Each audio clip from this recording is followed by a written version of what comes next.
We're waiting on Pam? No.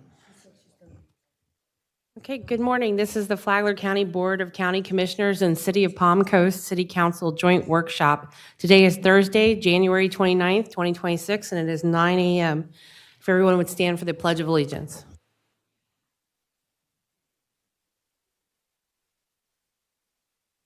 Allegiance to the flag of the United States of America and to the republic for which it stands, one nation, under God, indivisible, with liberty and justice.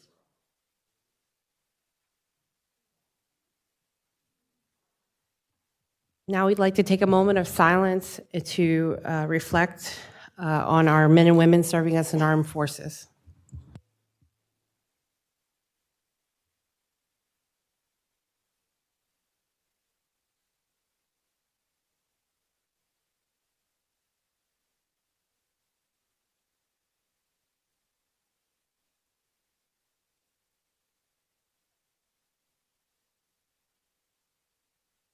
Okay. Thank you, and welcome everybody. Welcome, City of Palm Coast. Ms. Richardson is here. I see that. She caught a little of the Palm Coast traffic on the way in. So welcome everybody. Today we're expected to, what's county traffic? Today we're going to, this is a workshop and we don't expect any specific formal decisions to be made today, but we're going to kick it off, I believe, with a discussion about the animal control receiving facility research that was done. Good morning, sir. Morning. Good morning, Madam Chairperson, County Commissioners, Mayor, City Council. I'm John Zobler. I'm the Director of Community Services for the City of Palm Coast. On behalf of the task force, I will be making the presentation today along with support from our Deputy City Manager, Lauren Johnston, and other task force members. As you may recall from our last meeting on August 6th, the boards gave broad direction to look at possible alternative animal shelter facilities, and secondly, to explore the interest and financial feasibility of providing countywide animal control services. The task force was comprised of the following members. I do want to note that former Deputy County Administrator Salinas and Mr. Orr did a great deal of the foundational research to get this project started. Putnam County, Deputy County Administrator Julianne Young has also been extremely helpful in accommodating over the past several months, in addition to many of our other local animal advocates and city and county staff. The task force understood these mission and vision statements to be the guiding principles in its assignment. I'll give you a minute to look at that.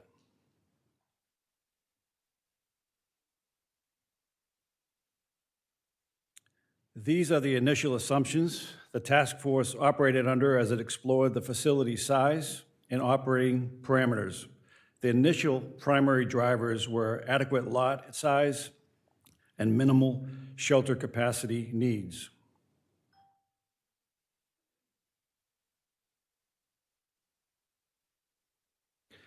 The task force conducted an on-site facility review of the Flagler Humane Society building and its property and the potential for its expansion. The task force also looked at different shelter construction alternatives, including brick and mortar, stick building, and prefabricated modular buildings. The City of Palm Coast has submitted a request to the state for funding, in addition to soliciting other local government contributions.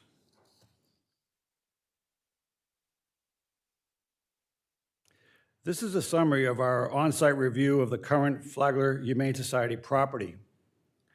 The City of Palm Coast is still actively working with the Flagler Humane Society on their plans to expand their facilities by trying to find solutions to their physical expansion challenges. However, our initial assessment found that the site was constricted by a wellhead, existing stormwater basin, and other significant topography challenges. Although the city and the county own sufficient abutting acreage at this location, the properties are severely compromised by wetlands. Extreme mitigation costs make the site infeasible for development. The city owns Track 17, now referred to as the Palm Coast Strategic Employment Zone in the Palm Coast Park Master Plan Development. It is located on US 1 off PV grade and opposite the city's new Municipal Operations Center, the MOC. This is a viable site with 69 acres of developable uplands, but not recommended as a first choice due to the city's desire to develop it into a multi-tenant private sector employment location. Bids for its development are currently being solicited, and infrastructure grant applications are in process.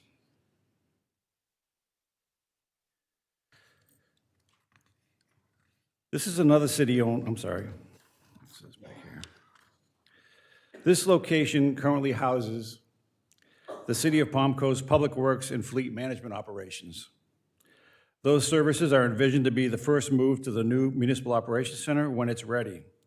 It is very accessible and close to the Flagler Humane Society location. The cost of retrofitting these facilities for shelter purposes is unknown. This is another city-owned parcel, currently housing utility and stormwater personnel. It is highly accessible, but its availability is dependent upon the relocation of this staff to the new Municipal Operations Center. And again, retrofitting these facilities for shelter purposes is unknown at this time. This undeveloped city-owned parcel is in the Commerce Park. It's in the Industrial Park. It is also constrained by a wellhead and will require a variance to construct within 100-foot radius of that well. What you see here is in this rendering is an approximate layout of the buildings constructed by Putnam County and the required parking and stormwater retention. It is centrally located, and this type of use fits well in the industrial area. However, further evaluation of the site will have to be performed to ensure that kennel noise from this site will not affect residents directly outside the park or tenants inside the park.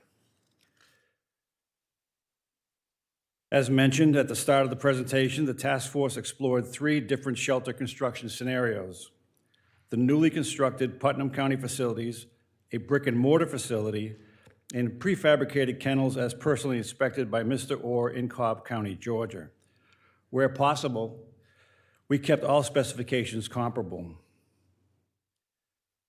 This appears to be the most expensive construction and operational option. Other than cost, it has many positive life cycle attributes. And I'll give you a minute to look at those numbers.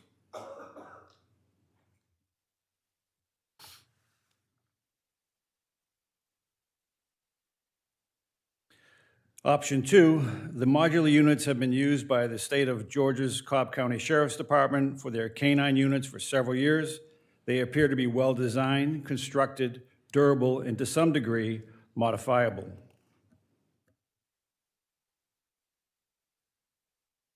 I'm sorry. Now I'm lost.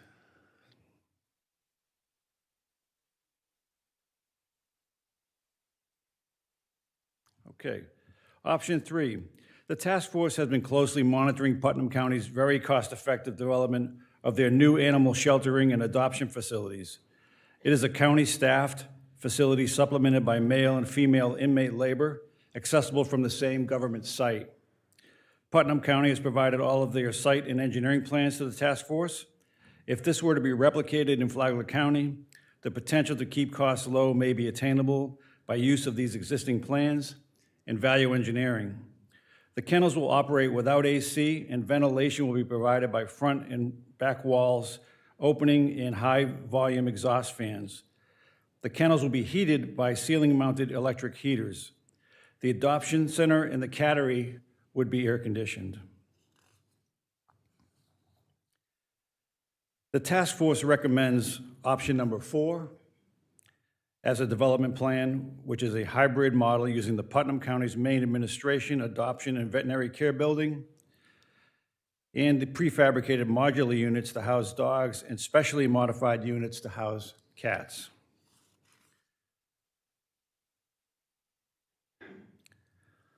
Although the task force envisioned the shelter to be operated by a nonprofit, its daily operation will function more like a municipal animal control shelter. This is a high-volume facility dealing most with owned, lost, and stray animals. The task force recommends that voluntary surrendered animals continue to be taken to the Flagler Humane Society. The task force envisions these to be the next steps: confirm site location and shelter type, authorize staff to finalize cost-sharing methodology, create an ILA between the county and the city of Palm Coast for capital costs and any annual operational shortfalls, advertise a request for information for any nonprofit interested in operating this municipal shelter. If the prior steps find a nonprofit interested and capable of operating a shelter for these purposes, the task force envisions these to be the next steps we will follow.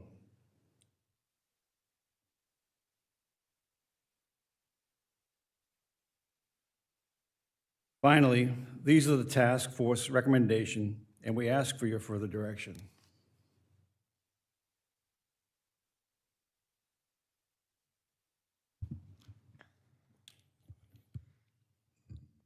Thank you, sir.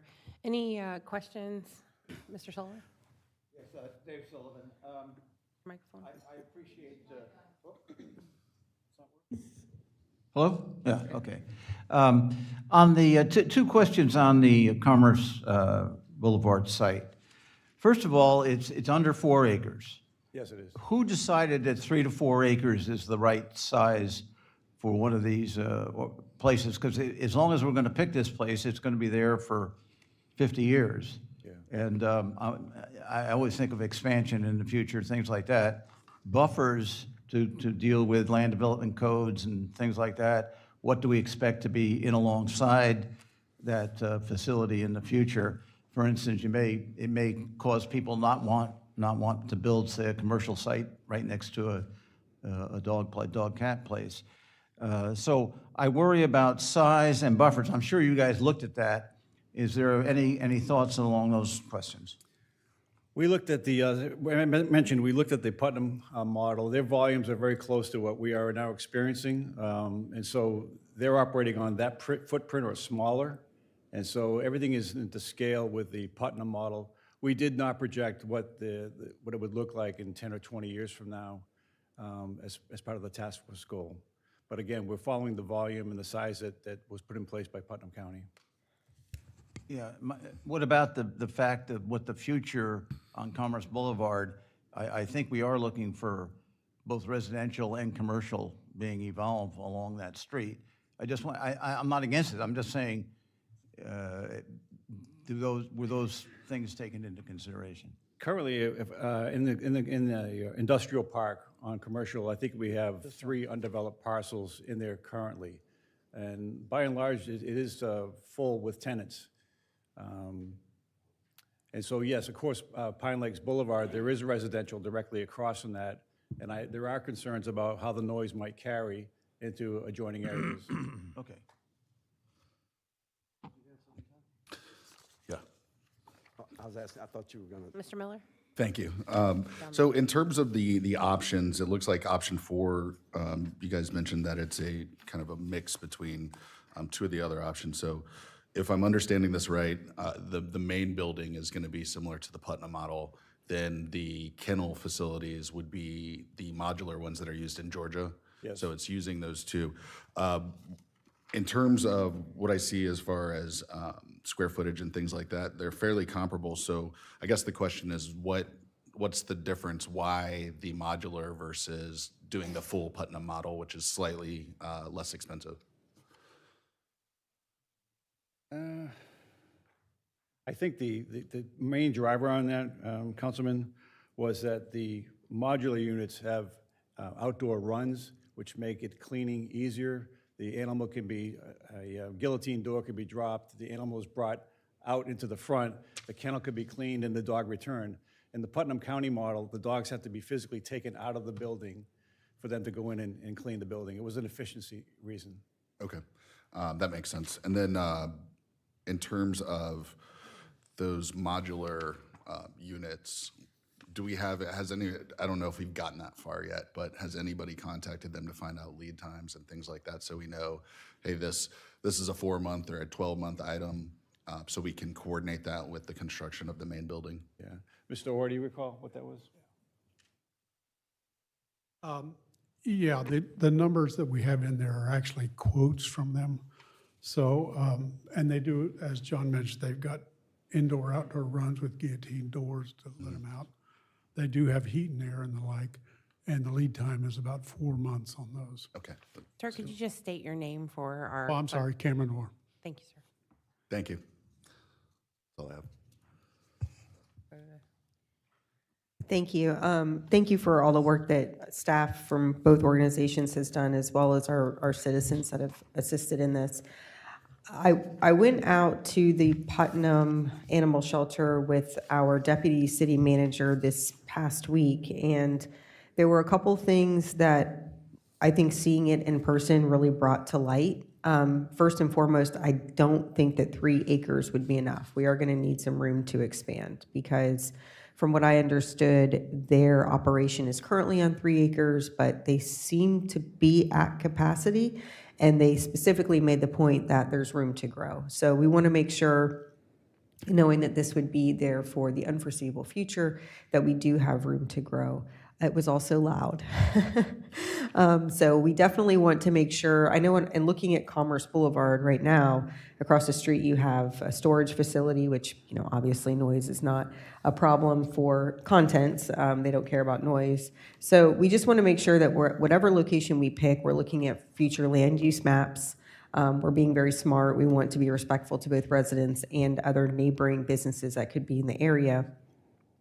I really like the Public Works site for this, but what I would like to see is a further analysis. Let's narrow down maybe the options for an actual location based on knowing what we know about the site in person, not just conceptually from, you know, generally speaking, what could we might need for an animal shelter, and then maybe narrow down and talk about pros, cons, and costs, because what I don't see on any of these for any specific locations is in looking at those, looking at the wetlands, looking at the uplands, what is the actual, like a closer analysis of the actual cost going to be per site once those are narrowed down based on what we know our needs are, based on what you all think is best.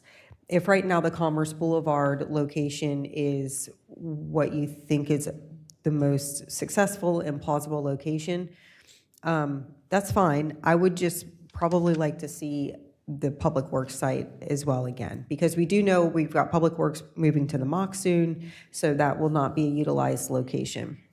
As far as modular versus what Putnam had, you know, obviously I leave that up to you all's discretion. What I really thought was smart about the Putnam model as far as the building itself, I was concerned about a lack of AC, but I don't think based on the ventilation and the big fans and things that they had that will actually be a concern. I actually think it could be better to not have animals kind of closed in, particularly if we don't know if they're sick, they have health issues, they could cause other kennel diseases if there's not proper ventilation. So that wasn't so much a concern, but they did have a lot of the outdoor runs, not connected to the kennels, but aside and separate, and those were awesome. They had like an AstroTurf, they were easy to clean. It was a very smart operation, and what I also think was very smart about their operation was they used different materials other than what you may traditionally think should be used in a shelter. So for instance, instead of using concrete to divide the kennels, they had this like marine grade board that is very durable. Anybody who has a boat knows that. It can last for a really long time. It can stand the weather, and it's not as expensive as concrete, and it was movable, right? So they could remove the marine board, clean it. So if you've got blood, defecation, whatever on any of the concrete, it's not as easy to clean as this marine board would be. So there are just some really smart things that I think we can definitely borrow from what they did. The last thing I'll say about relying too heavily on that model is when speaking with the deputy county administrators over there, they were very adamant that they could have used another $500,000 to build this. So I know there's been a lot of discussion about, well, they were able to do it for $1.5 million. That's true, but in hindsight, they would have done a few things that they did not do, that they implored us, if you do this, if you move forward, make sure you do this, make sure you do that, make sure you allow another $500,000 to do these things that we wish we would have done. So I see in these materials a contingency for 1.5, which puts the total cost at 1.9. I would suggest that whatever is budgeted for, the actual cost is 1.9, and then there's a contingency on top of that if we're being, I think, conservative and being realistic about what this could cost. As far as the suggestion to run it, I don't think that the city and county need to run this shelter. I do think it should be a 501c3. I do think that there should be agreements that are entered into either by this board or by our boards jointly with the 501c3 to run this. We should not get in the business of running an animal shelter. We don't need to have those ongoing carrying costs. I think there can definitely be something put in place for a lease, definitely for the land, maybe even a lease to own, in order to encourage a 501c3 to come in and take this on, because this is a lot. This is a lot to take on. So, those are kind of some things that we can talk about as we get further down the road. But in my opinion, you all have done a great job. I think there's just a little more research that needs to be done as far as what the actual cost for some of the development for some of these, and then looking at, if we are going to go this hybrid option, what does that actual cost look like, knowing that Putnam wishes they spent a little more than what they actually spent on their model. And thank you. Thank you. Thank you, Mr. Chair. Can you go back to the slide for the animal shelter, please? The original, the map, you said there's a wellhead out there? Oh, at FHS? Yes. Right here. No, the original, I'm sorry. the Humane Society. Where's that wellhead It's located? Mayor, that's the green box. The green over there. box? I don't see a The green box to you, up to the top of the screen, up top of the red. That's yellow, it's yellow to I'm me. sorry. I must be colorblind. So they have room to expand. They have some room to expand. Do we know where the wetlands are on that property? Well, I'm not a wetland expert on that, but from that outlined yellow area to the south is a big basin area that's currently the stormwater control. So they have, Where you see that tree line, everything pretty much drops off. My recollection, everything topography-wise drops off on a hard slope from that point backwards. They would have to move that retention pond, I believe, to expand. okay, so, and they have no intent to expand with a new property or anything like that? They have no Not at intent? a new property. Mayor, they do want to expand on this site, and we're working with them to try to figure out how to work around that wellhead Yeah. and what the storm basin means. What are the restrictions around the wellhead? 100 feet a radius from the wellhead. So it's not that blue circle, it's not, it can be within that, Well, that's the area of cone. It is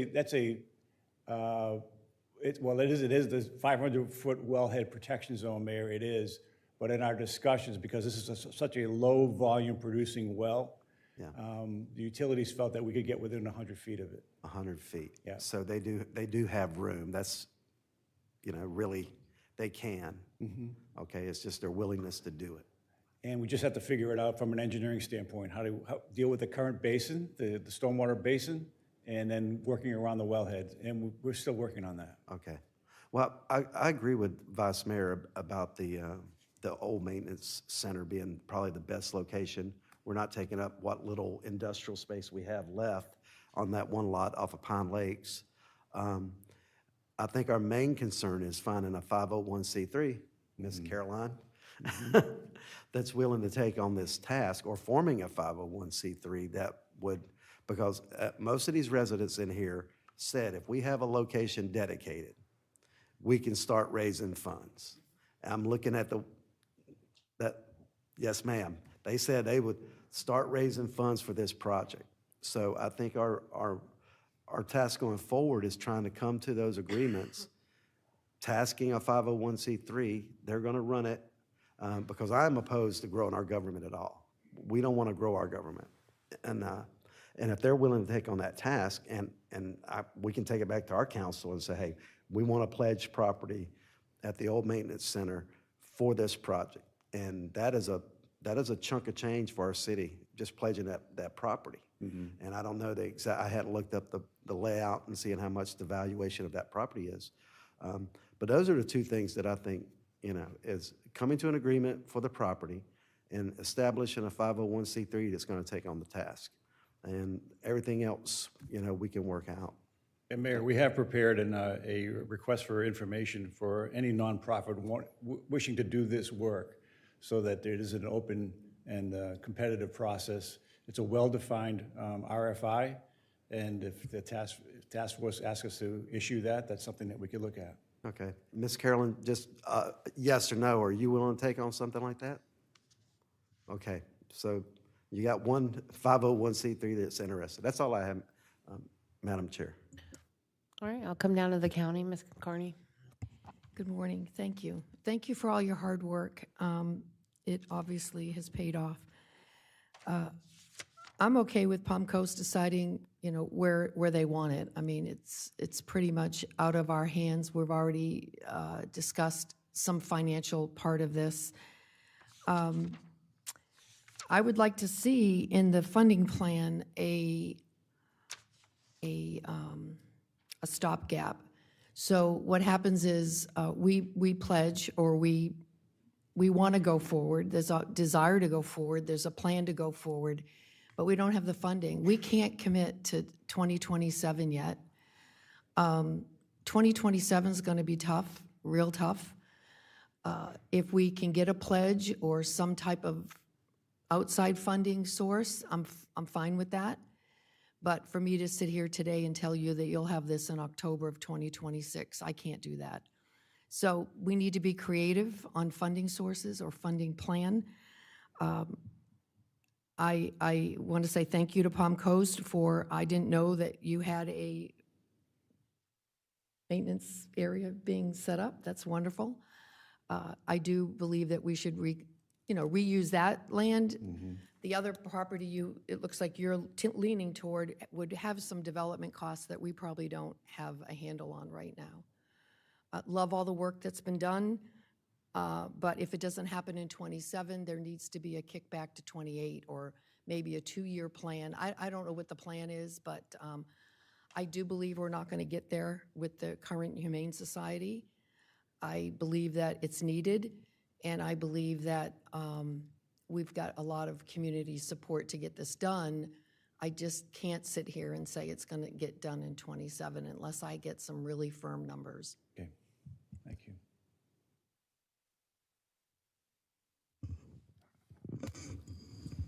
Just to sharing the mic up here. Good morning. Good morning. Welcome, and nice to finally get to meet you. Thank you to the committee for all the hard work. It's good being toward the end of the comments section because I can basically say that I ditto the mayor's comments. I follow his train of thought on this in regards to the site, our role as government, and just want to add a couple other costs or comments. In your cost estimates, are we using in-house labor, or are we looking at as these being cost to contractors outside of what our city or county capabilities are? Are you talking, Mr. Commissioner, about the operational costs? The construction costs that you've placed on. The construction costs, the task force at this time envisions that to all be private labor. We did not envision utilizing county resources or city resources for that. Okay, I mean, I think we've got capabilities and probably should look at that. I agree. The different buildings, I believe you mentioned operational costs, and I don't see an analysis of the different operational costs for the different types. So I don't know if you've got abilities to look at the differences in those long-term operational costs. We do know that the operational budget currently for Putnam County is $1.9 million annually, but not knowing how and that's got a lot of paid staff along with it. And it's also supplemented by inmate labor and volunteers in Putnam County. We don't know what the mix is going to be here, how much the 501c3 is going to be able to provide veterinary services or shelter services, adoption services, until we know what the 501c can bring forward and what needs to be supplemented by paid staff, we won't be able to finalize that budget. That'll reveal itself in the solicitation I just talked about. Okay, because it is hard to, without knowing year-to-year operational costs for us, how to proceed. Personally, you've gone to great lengths to put 4 different plans together for sites. I would like to see the same for the Humane Society site, so that we can either rule it out or keep it in.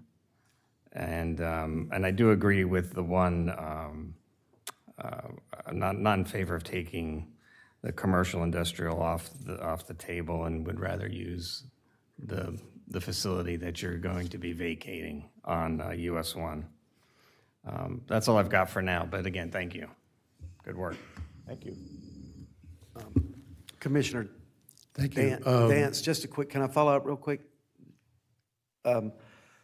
These residents that have come forward for this project, they say that they have builders and contractors that will lend their services. I'm seeing some heads north and south out there that will lend their services to help build the facility. So we have an army of volunteers that are willing to go forward and bring these people and their skills to help make this a reality. So if that, that may ease some of your concerns. Thank you. I was glad to hear Commissioner Carney's comments, because I had for a time thought we as a commission had lost our way because we were willing to give $500 towards this scene, and yet we cut $363,000 for senior care, senior daycare, which makes no sense to me. We're going to pay for the dogs. We're not going to pay for our senior citizens. So I don't think we have $500,000 that we can commit until we pay for the seniors. If we pay for the seniors and then there's still $500,000 left, then I'll do a second thought on it. But I love dogs. I have a 1.5-year Australian Shepherd. I love dogs. So I'm concerned about, I just don't think we can commit to the $500,000 at this time. Maybe if we get the money for the seniors, get that going, and then we look at the budget again, we might be able to come up with it. But thank you. Part of the RFI that would be going out would be asking any nonprofit that wanted to submit a bid for this, how much money they estimate they can bring to the table from private fundraising. So that's a component of it also. Well, I'm the wrap-up lady. I first want to thank the audience. You folks have been coming here since I got on this seat. I'll wait till you guys are done. You've come here on your time over and over and over again to try to solve a problem. There is a need and a desire for our community to have better services for our animal. I want to thank the administration for what they've put into this time. I know they have, from the city, as well as our staff has done whatever we can to work with you. I know we can get this done. I know it's a necessity. We all know it's a necessity, because if we had stray animals running around with all kinds of elements, with all the wildlife, our citizens wouldn't have a healthy environment. So we're talking about our citizens' health. We're talking about the wellness of our families and our youth and our elderly and everybody all in the same thing. Animals serve a purpose for humans, and we're lucky to have them. And these are the people here, and I know some of these people, they're tigers. They're not people, they're tigers. And they're out there every day supporting. I know that they can do it. I believe in them, just as I believe in the work that the city has done is phenomenal. We have a great team here, and I think we can make this all in a positive end and stay healthy and happy with wonderful animals around us. So thank you for that. I don't have any personal issues. I just wanted to remind the board that we've already agreed as a board to a one-time match to support those City of Palm Coast asked for legislative. The daycare was a ongoing loss, yearly loss. And the goal here is to get a facility built that will be able to be maintained by a nonprofit financially with limited support. And take care of the needs of a growing community. So I'm comfortable with any site the city feels that they could justify for this property. I think, Lauren. Sorry. Can we just try and make sure we heard you correctly for your direction? Just summarize our next steps. We heard that we like the Public Works site, but a further analysis wants to be done on that. I heard look at the 13 Commerce site, but pay close attention to the flume map because it does abut some neighboring residential areas, and we want to be mindful of noise. And then we heard the work with FHS on the expansion before that's ruled out. So those are our 3 sites to do a further analysis. Is that correct? Do we have a consensus for that? So I'll just speak to expansion of FHS. I heard comments that I don't think we'll get there with FHS. I think we are going to need both. I think the future of Palm Coast looks like this shelter being operational as well as the expansion of FHS. I don't think we should be putting any more resources into that. And the reason is this is already a 501c3 that's established in the community. If they want to expand, they have the ability to expand and continue to service the city and the county accordingly. I don't feel it's appropriate to put any further resources into an already established 501c3. And, quite frankly, there's been some pushback from them of us getting involved anyways. I mean, it took 2 years just to get, I think, to a place where we're sharing information openly with Flagler Humane Society, which I appreciate, but there's still a lot of work to be done in that regard as well. So my opinion on FHS is if they want to continue to work on their own expansion, from a support standpoint, we would obviously still look to utilize their services accordingly.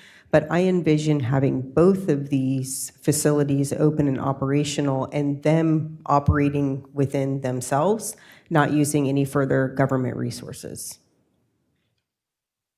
Could I ask Commissioner Dance why the effort, a continued effort with FHS?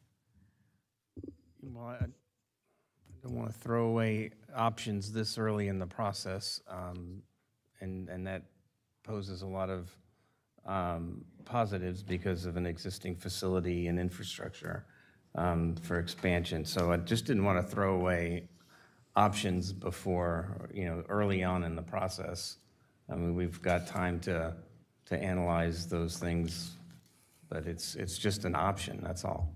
Does anyone know if they have put any effort themselves into looking at expansion? I thought they had already tried it, where they already had figures and they couldn't get there financially. So I popped in this week and got eyes on the facility and got to speak with Amy.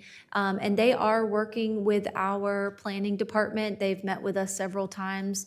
That's why we know the interest in the well protection area. So their board is actively looking at expansion plans and if they can do any on-site mitigation. And I guess my point is that if they're doing it, then let them do it, and then, keep us informed as to what they're doing. I just don't think it's, and, obviously we want our staff to be kept informed as well. I just don't know, I am not willing to expend our staff resources on doing a similar kind of workup for them on their property that we're doing on our own properties. That's just my point, because I agree with you, Commissioner Dance. If they're willing to expand, that's what we've been asking for a few years now, is what's your capital improvement plan to actually expand so that we didn't have to actually even start this conversation. If they're willing to do that, then by all means, let them do that and keep us informed. Again, I just don't want to expend our resources in doing that for them. Just one question. I really think the Public Works site is the preferable site.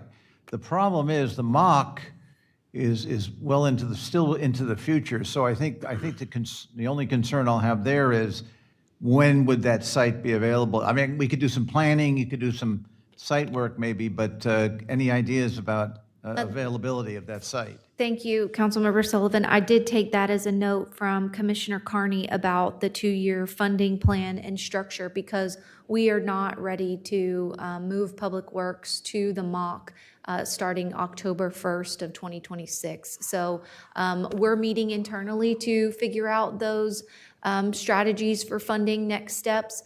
So your Commerce site was your fastest shovel-ready area. The other ones had some limitations. So that would be another direction that we have, is putting together that funding plan based off of the recommended sites. Okay. And just a final comment, even the initial Humane Society building was done with outside money. So it's very early in the process. Proper planning, requires that we don't eliminate these options this early on in the process. It's just evaluation. I mean, it's not commitments to anybody yet, it's just evaluation. That's all. Okay, I think I'm good on that one. And then I got the direction to, we'll go ahead and release the RFI for the 501c3.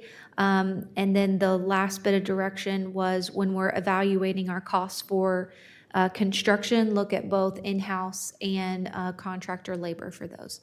Did I miss anything?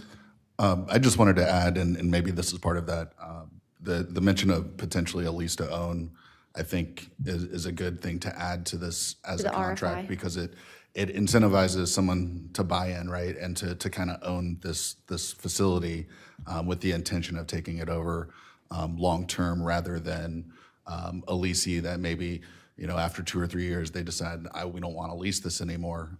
Once they've kind of committed to it and started putting money into it with the intent of a lease to own, now they've got equity that they don't want to walk away from. So I think that makes it a long-term partnership that would help. So I appreciate that suggestion. And just to reiterate what everybody else said, I think the Public Works location is the best. I like Commerce, but I think it's like a 75% location, because of the right across Pine Lakes is homes, and they will hear these dogs. So I don't want to, create a situation that's bad for the residents, where they're listening to dogs all night long. And then,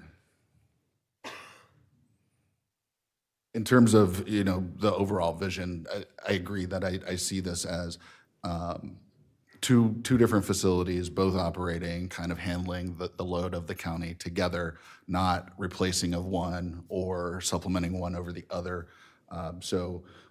This is just a step, I think, to create the expansion that we know is needed, and then try to limit the cost for the residents and the government in this by partnering with the 501c3. Thank you. Thank you. All right, moving on to discussion about animal control services. Okay, great. Thanks. Okay, the second part of this workshop today is concerning the expansion of animal control services. The boards may recall that in our discussion earlier, it began with a presentation about current animal control services provided within Palm Coast, and the feasibility to expand the city services to the unincorporated areas and possibly countywide. After much review and data gathering, the city has determined that 5 additional staff would be needed to expand services countywide. As you may recall, the city's animal control division consists of 3 full-time animal control officers and 2 administrative technicians who are supervised by a division head and a division supervisor, covering approximately 95 square miles.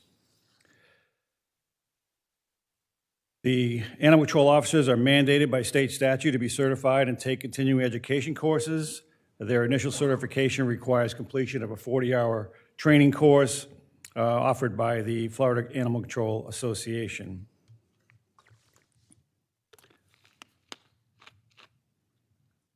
Specialized equipment is needed on each officer's animal control truck for their safety and health, as well as for the safety and health of the animals.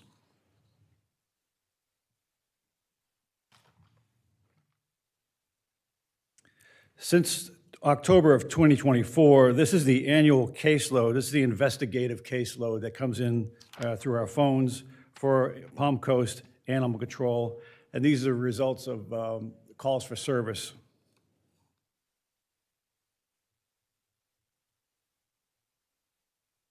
Animal Control also conducts quarterly hearings for various animal control violations and any special hearings such as dangerous dogs. The hearing officer is contracted with the city to perform the duties of a hearing officer.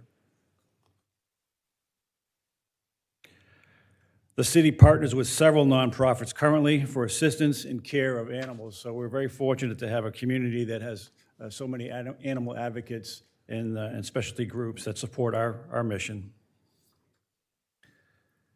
This is a snapshot of the annual intake and field data within Palm Coast in unincorporated Flagler County.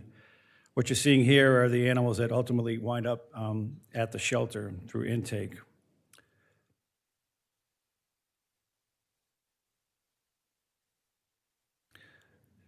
These are the annual intake numbers for the city of Monell and the city of Flagler Beach. Again, you see a disproportionate number of cats that are causing the impact to the shelters.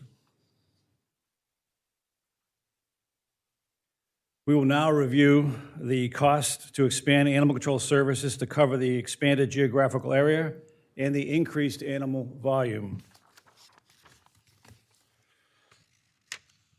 Estimated startup costs, including adding 3 full-time animal control officers and 2 full-time administrative code technicians.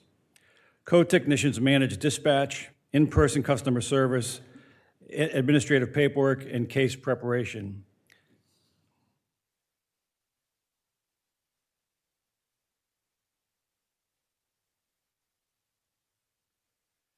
These are the additional costs from 2026 through 2031. We have also included the City of Palm Coast's current animal control services for the next 5 years and the totals for both new and existing animal control services expanded countywide.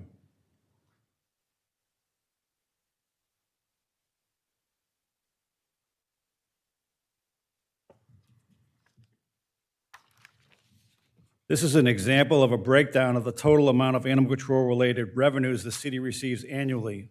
This information reflects the recent increase in license tag fees from $5 to $10 for sterilized animals and $25 to $35 for unsterilized animals.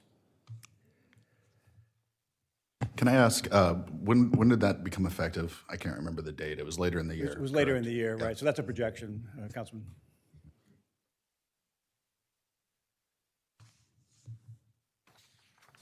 This is the amount each jurisdiction is currently paying for combined animal control and shelter services. In the case of unincorporated Flagler County and the municipalities excluding Palm Coast, both services are provided by contract with the Flagler Humane Society. The second column shows the estimated new expense each jurisdiction will experience operating in a new shelter with control services provided by the city. Shelter expenses are apportioned based upon the human and estimated pet population in each jurisdiction. Animal control services are apportioned factoring of each government's human population and their geographical square miles requiring coverage.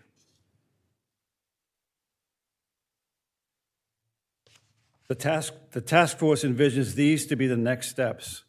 Determine which municipalities would like to participate, as well as the unincorporated county, develop interlocal agreements, planning, alignment of policies, and engagement with the community. We're happy to answer any questions you have concerning this.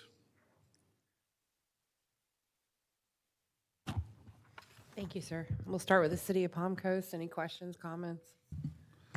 So just so for clarity, the way we're determining cost share is the overall costs and then apportioning it based on a formula that we have, that you mentioned, I use mileage. the National Humane Society as a formula based on population per capita, how many, on average nationwide, how many people have dogs or cats according to their population. So they have a specific formula for that to calculate animal population within an area. The methodology for control, that's for shelter services, I'm sorry. For control services, it's a factor of the population and then the geographical area to be covered. So, forgive me, but I'm a little confused. So say we build the shelter, the 501c3 takes over, right? So we're just doing control, not operations of the facility. Why would the share go up for Palm Coast if we're still operating with the same amount of people? Or are we adding all these costs together and apportioning them? We are adding our expanded animal control staff costs, right? And then our cost to operate the shelter, and then apportioning that. So this is assuming that we would be operating the shelter, not the 501c3. We just use that general number of 1.9 that Putnam County Okay, used. okay. Yes, sir. Okay, I was confused there for a second, so that makes more sense. So potentially with the direction that we've given already, that these costs would not be the actual cost because we'd be sharing that with a 501c3, potentially some of the costs through a contract similar to the contract with FHS. Yeah, the shelter costs have a very big impact, but also the expanded services, obviously, we're essentially doubling staff. Yeah, just to clarify on that, the increased cost, 712 to 1.447, some of that is the additional people who would be on staff. Absolutely. Right, so that, I just want to make sure that it's not just the same city group, it's with the taking over the full control of the animal control. I agree that I like the idea of centralizing the animal control piece of this. And And these it's numbers- something we these- can do quickly. In other words, we don't have to wait for the new building to be built. We can make this change as far as animal control short-term, and then build it into the new facilities as they come. So we'll be picking up, animal control picks up the people who don't just voluntarily bring their pets to the shelter. These are just the ones that are strays and things like that. It's the same function now, we're just consolidating it. And again, we don't know which municipalities or the unincorporated area want to be part of this Right. service, But you're kind of indicating that, assuming everybody wanted to be in. Right. Yes, sir. Have you all been able to distill out or separate out the cost without including the cost of operating the shelter? In other words, so that the county, the other municipalities know exactly what their costs will be if it does get centralized without the cost of operating the shelter itself? Do we have that separated out? I think that's the real question. No, we didn't do that exercise. We know what they're currently paying the Humane Society currently for both sheltering and enforcement services, but we didn't do that math separate like that, Councilwoman. Okay. I don't know, and I won't speak for you all, but I don't know how that decision can really be made if we don't know what those costs will be without us running the shelter in addition to it. So, I mean, I don't really know that this is much of a decision for the city of Palm Coast. I think it's more, for the other municipalities in the county, obviously. But from my perspective, I wouldn't feel comfortable making that decision without knowing what that cost looks like, without the addition of shelter operations included.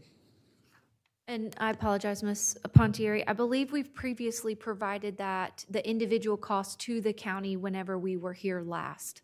And I do recall that, but I think there were some issues with those numbers. In other words, I don't know that I don't recall if it was with regards to the vehicles or personnel, but I think those needed some tweaking. I recall there being some conversations after that meeting about how those numbers were a bit off. So I think updated figures to come back are necessary at this point.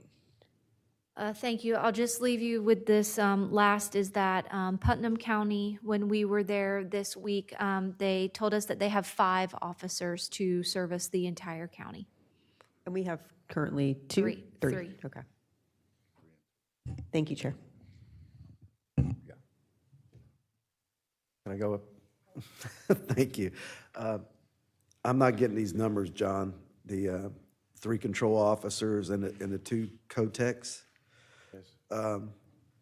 Because our current 3 that we have on staff, I always look at total compensation. And the 3 that we have on staff, I looked it up just a bit ago, is over $300,000 just for those 3 techs. So I'm hard pressed to believe that's a factual number there at 225. And as I mentioned before, I'm not looking to grow our government, taking on any additional numbers right now. And I would, for our council, I would be, if we're gonna move to this model, we're gonna eliminate some positions. We need to consolidate our resources, meaning personnel, and I've already talked to our city manager about that as far as right fitting our government, because I think our growth has been a bit out of control. So I personally don't think these numbers are accurate, just looking at our 3 that we have on staff. So I don't think that's realistic. That's my observation. Okay. I do have the presentation from the last time with me showing Palm Coast intake and within the service areas, 86%, and Flagler County being 14%. We didn't discuss the other 2 municipalities at that time. I do show a note asking for the cost with 1 animal control officer and 1 vehicle, thinking that 5 people or maybe 4 with 1 person kind of, covering holidays, weekends and that kind of stuff, that 5 was on the high side, and we wanted to see if there was operationally any way of doing this with 4.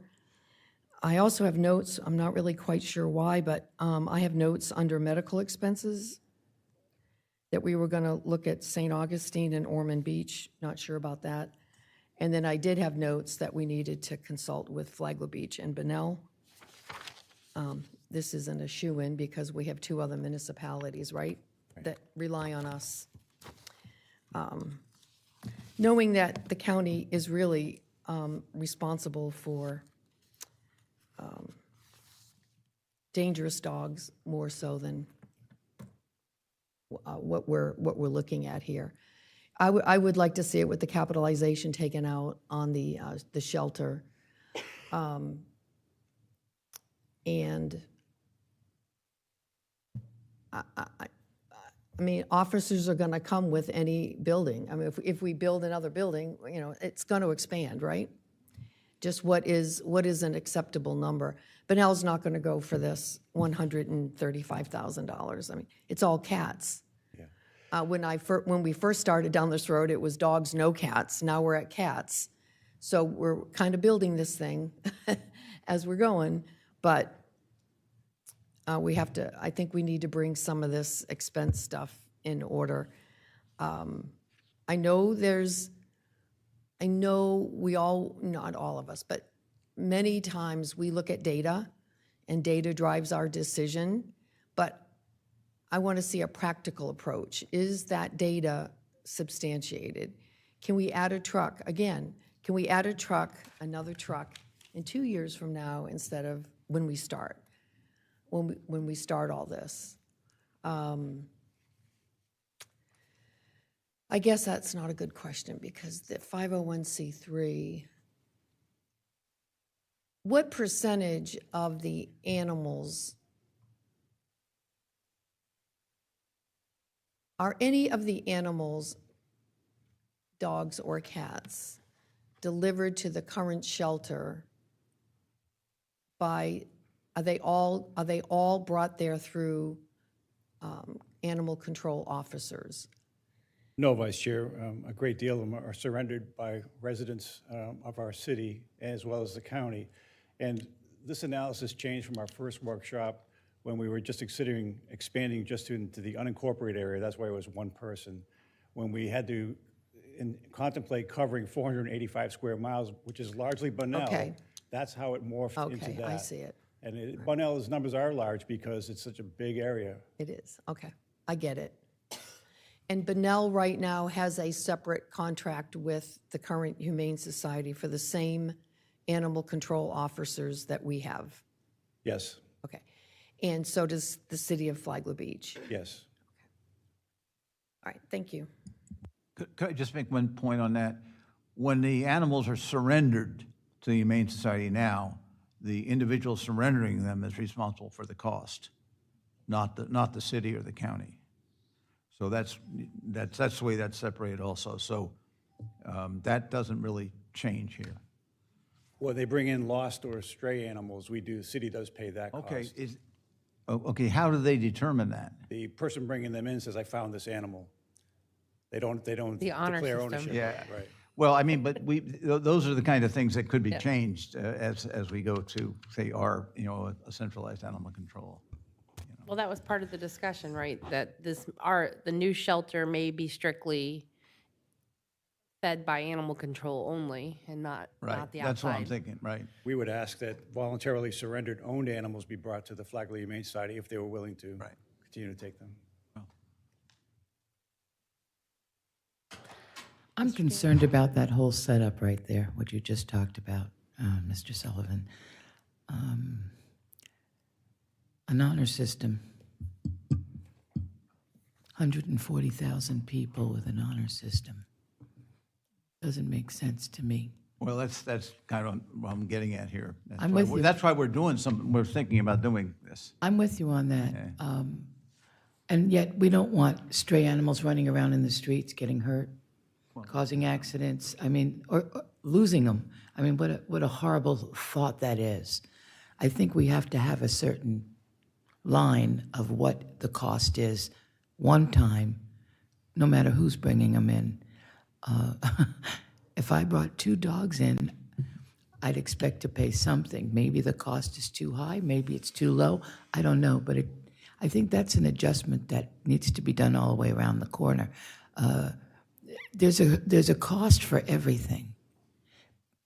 And as a government, with all the discussion of cuts and taxes, and they love to talk about that in Tallahassee all day today, and yesterday and the day before that. We don't know what the future holds. So we're trying to make a future adjustment to today's income and today's market, and it's going to change, just like everything else. So I do have a concern about us not having a set price regardless, or no price. And there's got to be an answer to that, and that I'm going to be thinking about it because it just came into my head. But we do have to make it fair and civil towards everybody. Nobody has a pass. There's no free passes, no free lunch today. Thank you. So we will do some initial analysis, as you suggested, and try to break this down a little bit finer. And Mr. Dance, did you want to say something before I did?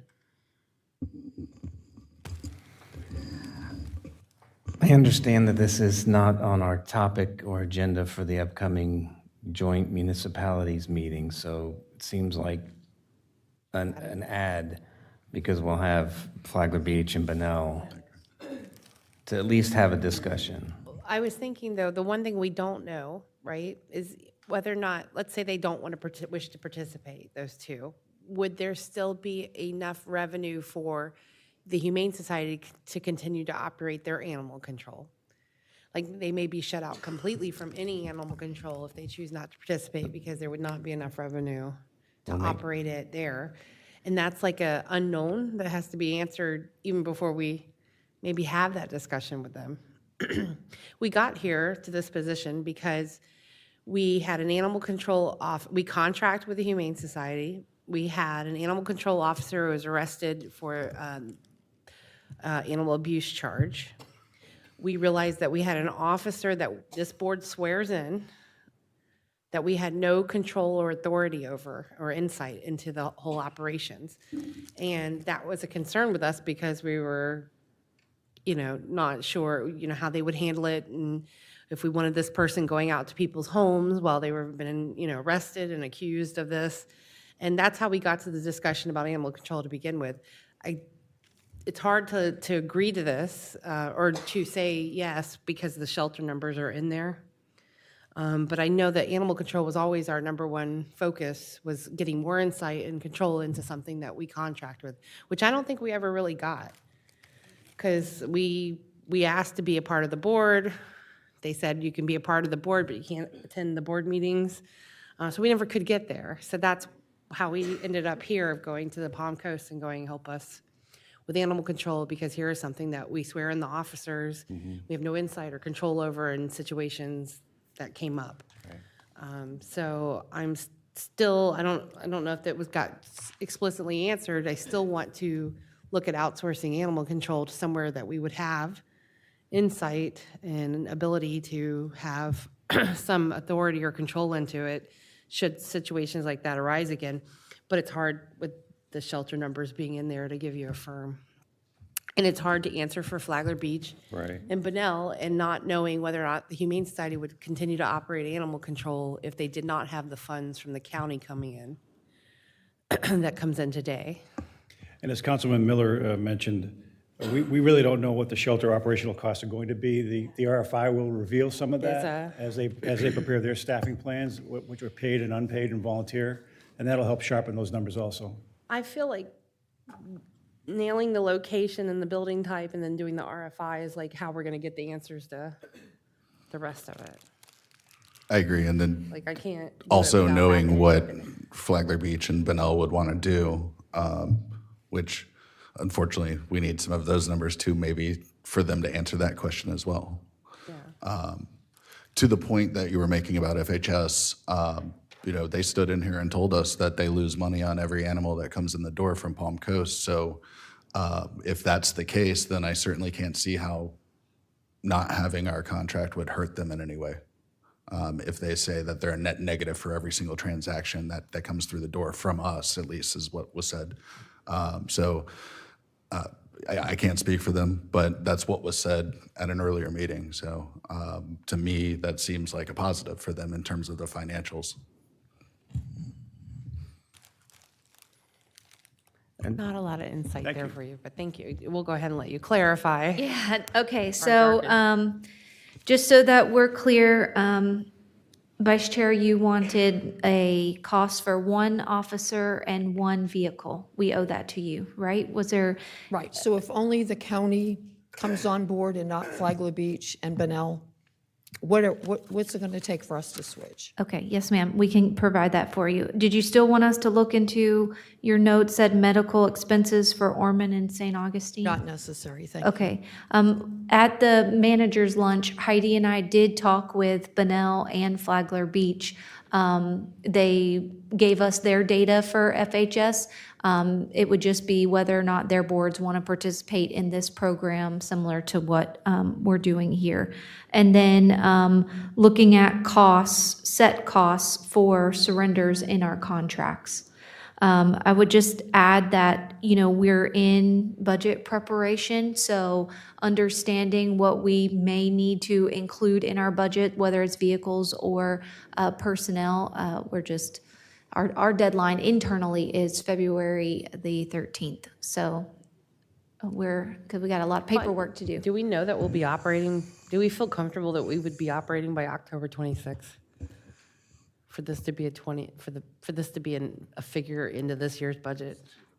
I feel like this is I think we're talking about two different things, right? We're talking about the animal shelter is one thing, Right. but then animal control services coming to the city Right. of Palm Coast, that I think could happen. I think from the last meeting, the only holdup on that could be possibly the trucks because they are specialized. I remember that being a discussion. ordered. Yes, and training as well. Okay, so it might look like beginning half fiscal year, right? So being realistically able to take over animal control halfway through the fiscal year, i.e. funding half a fiscal year. I don't know, but that might be an option to look at when realistically looking at lead time for equipment, training, all of the things that have to take place before we can be up and running. So we'll provide cost for a 10/1 start as well as an April 1 start, because that's the midpoint of the fiscal year. And then just some directions individually from the different boards about whether we continue our contract with FHS for fiscal year 27. That's right. Thank you. I had a question about, so adding a new officer. Typically, when hiring, I don't know what this field's job market looks like. Are we hiring and they have these certifications already? Or are we hiring and then sending them for those certifications and paying for that training? John's initial. saying, no, we're not hiring them off the street that they have, but you also don't know until you put out the requisition to hire someone, whether they have that I just don't know credentials. if we've done it recently and We have not done it recently. Okay. Not in the last 2 or 3 years. yeah, it just, potentially there's some cost savings there if someone's already coming with a certification. And sometimes we have in-house talent that wants to move from one division. They're already in code enforcement and they would like to move over to animal control or the code techs, et cetera. So Right. we have seen that as well. Okay. I have a question. Yes, ma'am. So what does it look like as the county moves towards our decision? You're now, and I don't see it being a county function, because the contract that the city of Flagler Beach and the city of Bunnell has is not with the county, it's with the Humane Society, right? I don't see it as the county's responsibility to go to those two municipalities and tell them about what we're doing. I mean, we can mention it in the joint workshop, but would it not be incumbent upon Palm Coast to go and meet with those boards to do what you're doing here? To Yeah, talk about what a the- financial plan would look like, whether or not they want to move with code enforcement or not? If that is the city's request of our staff to go ask the other municipalities if they would like to participate in that program, then we could take that direction. But Does the county feel it's our job to do that? To go to the other municipalities and ask or update them on what we're doing? I think And it why? would be, I think it would be in the best interest of everybody that we included every municipality that we could discuss. It would help us with more funding, if we needed more funding or more assistance to funding, fairness and equality towards the portion, get the proportionate amount. But who presents it to those municipalities, the county or the city? They're the ultimate provider. Well, Right, I I'd would say say since the that- county, because we're the bigger dogs, I guess, I don't know. It's the city. I said dogs, that's pretty funny too, right there. And maybe it's something we can have prepared for a future joint cities and county workshop where we're providing the analysis for the cost of one officer and vehicles and equipment and all of that. And then they can go back and take that information if they're interested and want to participate. But you still won't have the figures in time for budgeting. No, we are. We're going to go back and get this to you and So the hopefully by the end future, of the the week. future meeting is February 5th? 4th. I think so. I think it's the 4th. Is that realistic? Sure. Okay. Is that realistic? Okay. So why don't we put it on the agenda for the 4th as a other item? That agenda's a little long, but just because, you just don't want to blindside anyone. And if we're all on board and we make the switch, it is going to impact the other two municipalities, right? Yes, ma'am. Is there anything else that you need from? Everyone okay with that at the county to add it to the workshop for discussion? I think we need to. All right, thank you. At this time, we'll go ahead and go to public comment. This is a 30-minute time period allocated for public comment. Each speaker is allowed up to 3 minutes to address the commission and city council. Speakers should approach the podium, identify themselves, and direct comments to the chair. Like to come up? Just coming up. We can start a line. It might be quicker for everyone. Wendy Tremarchi, Flagler County. Okay, so just picking up from stuff that happened today. We don't have time to analyze this forever. We've been analyzing it for a year and a half, over a year and a half now. because of the amount of housing developments and construction between the city and the county that's going in, I think it's 2.5 animals per house, national average. There's not time. We know over the last year and a half that the Flagler Humane Society has no plan, no money. The only plan they have is to have the city or county pay to see what they can do. That's ridiculous. They have been overcrowded for years. Now, what amount of people are moving into this county in the next year? Thousands. So this is not something we can keep going one meeting, 4 months down the road, ask another question. Isn't there a way that the city and county staff can think forward without just your question about, okay, here's the answer, but would they ask this along with that answer? Already have those answers instead of waiting months at a time. Ridiculous. Request for information from a new 501c3. Certain things they can answer now about staff for the amount of kennels, those kind of things, but you can't ask costs because you don't know the land, you don't know the size of the buildings, there's no way to tell whether it's in the city, in the county, what those are going to be, who's going to pay for what. There isn't anything there to give a 501c3 now for them to come up with those kind of budgets. There just isn't. As far as the buildings themselves, we've all done a lot of work going to different counties and looking. My county that I'm still on the board with in Indian River County for 14 years now, the county of Indian River County is going to build their own building. They're retrofitting because we can't handle any more animals. Because the county is growing like this one. We're on about the same as you all. But the one that we're going to be putting in, that we're looking into, is an indoor-outdoor. It takes less employees and less volunteers to work it if it's indoor-outdoor. It must be air-conditioned, and it must be indoor-outdoor. If the air conditioning goes out for some reason during a hurricane or whatever, the dogs can go outside. They're not stuck in a hot building. I know that there's a bunch of us that would help pay for that air conditioning to go in if that's approved. I have a whole list here. Flagler Humane Society should not be allowed to go after that contract. I'm good with SMART or anybody else that comes in to apply for that. But Flagler County has proven they will not work with the city and county. Thank you. Good morning. Thank you. My name's Kevin Rathman. I'm a 19-year-old resident of Palm Coast, and I love it, and I'm also handicapped. There's a law within your county that needs to be changed or at least looked at, and that is regarding dogs on property. Currently, they are allowed to be without a leash unless they leave their yard. I was attacked on the 28th by a Doberman Pinscher and had to have surgery because of it. I was walking my dog at 1 o'clock in the afternoon, and a pit bull was in the garage, came running at me and my dog, and literally I shot him with my mace.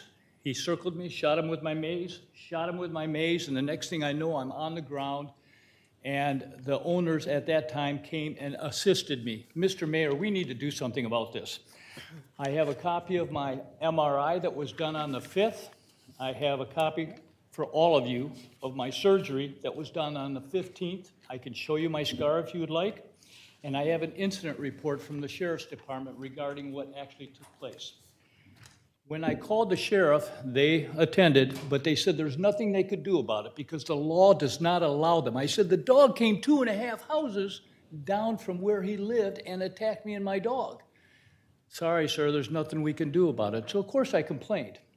And in this also, it'll say that I said at that time that I did not have any injuries. Well, the next day when I woke up, I could barely walk. That's when I took advanced directive and got my surgery done, or went to the doctor. The police, there was 2 of them. One of them was really nice. The other one was a real creep. He said, I think you're just faking it. So I offered to show him where I am in cardiac rehab currently at Flagler Hospital, and he would not even take a look at it. I'm in cardiac rehab because I had my 13th and 14th stent put in 2 months ago, and I've also had 2 heart ablations. And I don't mean to cry to you, but I'm the wrong guy to be having knocked down by a Doberman Pinscher. Now, this has been going on a long time. As an example, your local paper, Pitbull Mix, kills Yorkie, mauls man. Nothing seems to be ever getting done about this. Flagler, woman fatally stabs pit bull, fending off attack. Dog mauls 9-year-old, bites a 74-year-old woman. Now, what if this was you, or what if this was your family member, or your neighbors, or your friends? You would want that law changed too. And I'm asking that you change this law and put a fine on these residents. I'm a dog owner, by the way, Ms. Richardson and Mr. Dance. It's my third terrier, and he's only 12 pounds, and I love him to death. But we have to do something about this law. Maybe give the residents a $500 fine the first time, a $1,000 fine the second time, and by God, put that dog down on the third time if they can't control him. But I'm trying to walk my streets of Palm Coast. Thank you. And with my dog, and be safe. And all I'm asking is that you change this law and get it right. All right. Thank you very Thank much. you. For your time. Thank you for your time. Kirk Whittington. Mayor, let me start with you. I think you and I share very strong grounds on conservative values. I've heard you say that before. I believe in the saying that liberalism ends when you run out of other people's money. I think for right now, if you're planning on buying more vehicles, I would put a hold on that. Those trucks are extremely expensive, more than $70,000. To give you an example, Amy at the Humane Society said that they do what they need to pick up animals with a van that they picked up for $2,000. As some mechanics work on it, volunteer, they put a wrap around it, and they said it's been running fine for 2 years. $70,000 is a lot of money to put in for another vehicle. I'd hold on that. Vice Mayor, you're an animal person. You and I have shared emails on this before. Mayor, you asked about the Humane Society property right now. I used to be an engineer review officer. I used to review plans. I talked to Amy. I walked around the property with her. I looked at the constraints on it. Could be done. It's very, very challenging. You have all the St. John's water trailhead. You have the wetlands. It'd be extremely expensive to try and work around those. Then you have the logistical challenges. Where do you put the animals during the construction? It's just not viable. Does she need to do something? Absolutely. You have too many animals in too small a space. They're cramped. It's not a good environment for animals or people, but that's their problem, not ours. Going forward, I think the idea is wonderful. I think the county has needed, the city and the county have needed their own shelter for a very long time. Interesting that the gentleman mentioned Cobb County, Georgia. I lived there for 30 years. I know how they operate there. I've been to their animal shelter. Some of the advantages, again, saving money. Their shelter is under the direction of the police department. The police department run the animal control and they run the shelter itself. They use trustees. They need no labor. All their trustees provide all the labor. Pretty simple concept. If you clean up the kennels, we'll let you play with the dogs. And that's exactly what they do. No, they have to have a police officer there at all times because these are trustees, and trustees aren't the smartest people out there. It'll be how to make a 10-year sentence if you try and escape. But it works great for them. So I don't know, Vice Mayor, at some point, I would encourage you to go to Sheriff Staley, at least ask him to look over the plans and say, what do you see? How can we improve it? Can we tighten this site up a little bit? It's extremely important because of something now called Dexter's Law. If those of you who don't know about Dexter's Law, it's an extremely important piece of legislation. It's the first time that any state in the country has taken legislative action to protect those among us who truly have no voice. And I think it's going to be extremely important in a shelter because unfortunately there will be people coming there that will want to adopt dogs, cats, pit bulls, dogs, it doesn't matter what, to put them in a horrific industry called dog fighting, which is barbaric. And I'm open my time. Thank you very much. I'm sorry, what's the name of that legislation? Dexter's Law. Dexter. Was that the dog, excuse me, was that the dog that was tied up during the hurricane and No. tied up? This is about animal fighting, Oh, specifically adopt. I remember those days. Hey, good morning. Good morning, Jeannie Duarte. I do agree with the indoor-outdoor concept, and leasing a new building to a 501c3 is very different from leasing to own. That is definitely different, especially when there's benefits on the end. As far as charging Good Samaritans to bring shelter dogs or bring dogs to the shelter, that's sad because they're doing us all a favor. If you have a stray dog out there running the grounds and they bring a dog to the shelter, they shouldn't be charged for doing us a favor by doing so people don't get attacked while walking their Yorkies. So that I don't think would be fair to everybody to charge them. If it's a dog they own and they have a chip or something, then of course. But I remember as a child, I used to bring in dogs that I found in loose to the shelter. Are you going to charge a child for bringing in a dog that they found off the street when they're trying to do a favor? Thank you. Thank you. Good morning, Ms. Shelley. Good morning. Darlene Shelley, Palm Coast K-Section. I just wanted to say that I find it sad and ironic that the city and the county finds a way to rush through development orders where there's big profits to be made, but cannot find a way to help our dogs and cats that are suffering. You've done land annexations and land swaps and all kinds of creative ways to get what the developers want. You find ways of getting $75 million in grants for an airport that doesn't help the community, in fact, harms it. Land swaps to enlarge an enclave in the middle of Palm Coast, but you can't come to an agreement on a way to safely house our dogs and cats. There's lots of ways right now that everyone can benefit. There's potential cost savings for the city of Palm Coast, cost savings for the county, benefits for incarcerated folks to interact with animals. That really perked my ears and seems like a great way to have multiple benefits. And again, having Flagler County Sheriff's Office involved, there's a little bit of money there that might be able to help with this project. And apparently, that's the sticking point. You know, where's the property going to come from?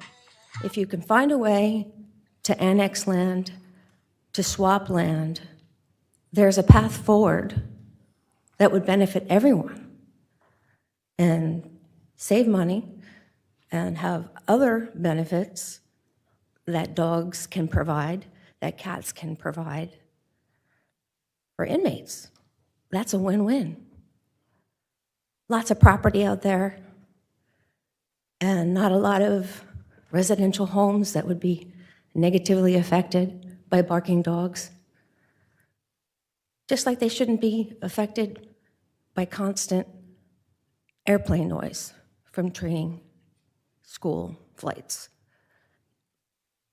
The topics are interrelated, and the dogs and cats deserve for you to figure it out.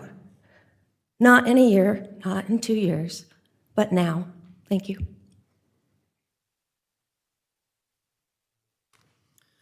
Good morning, everybody. My name is Nick DeSantis, also known as the dog father of Flagler County.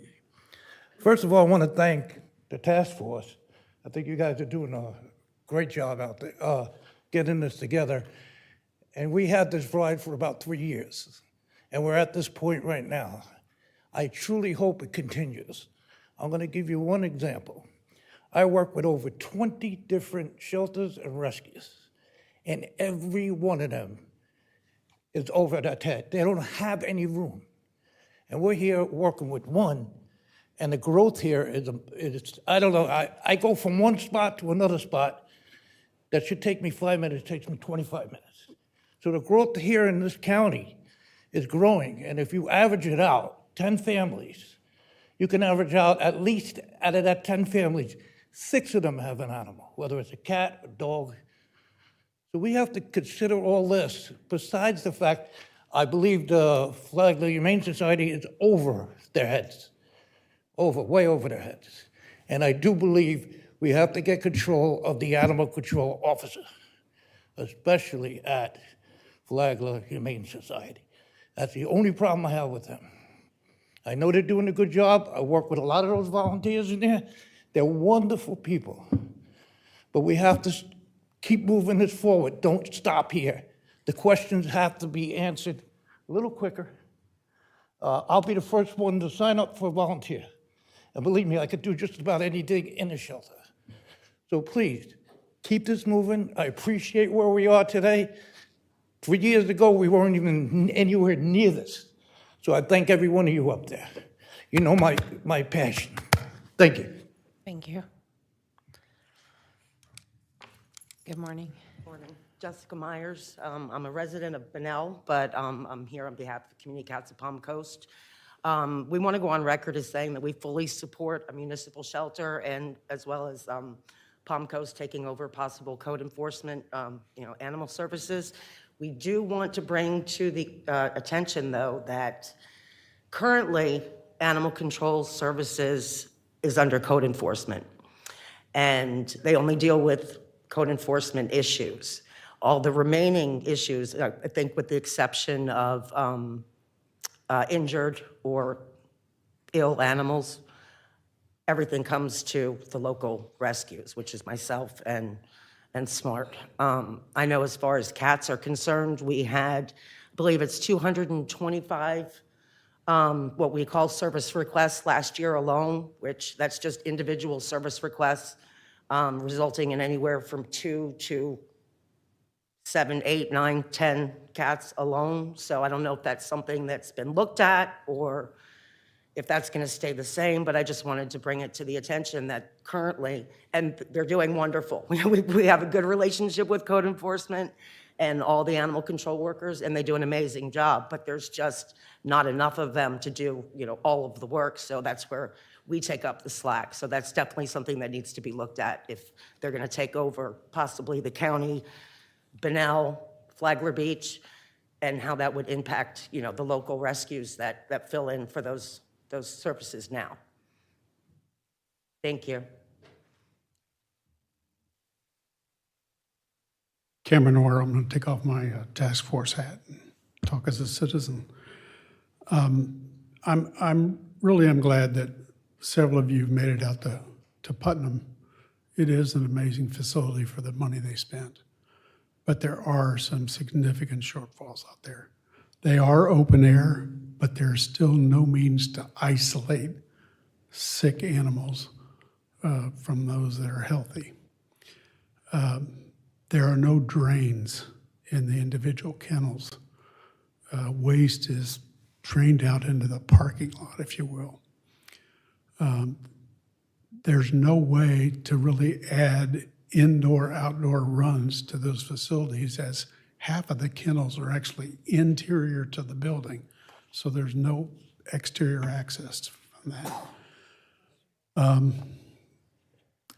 They do not have, as in the modular addresses all those.